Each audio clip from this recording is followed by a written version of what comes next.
Now, Iran's Foreign Minister Abbas Araghchi has said that the European powers have no right to trigger snapback sanctions under a defunct 2015 nuclear deal or extend the October deadline.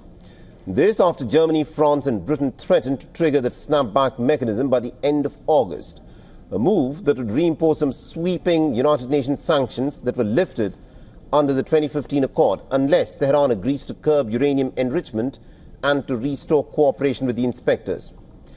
According to reports, the European trio has also offered to extend the October snapback deadline if Iran resumes nuclear talks with Washington and re-engages with the International Atomic Energy Agency.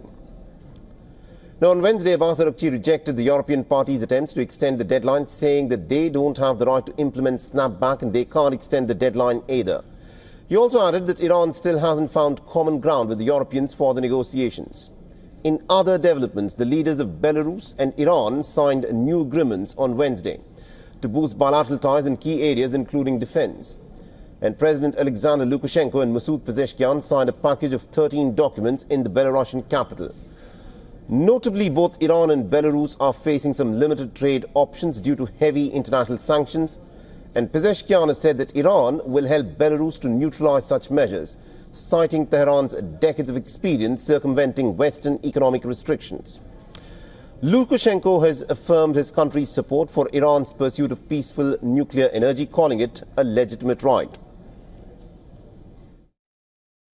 We support Iran's legitimate right to develop peaceful nuclear energy. I'm sure that to achieve a solid peace, it's important to refrain from any actions that can spark new escalation.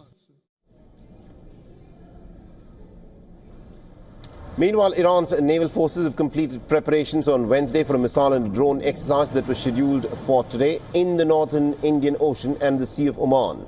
The drills will incorporate Iran's combat and defense experiences gained over recent years, including lessons that were learned from the 12-day war with the State of Israel and the United States.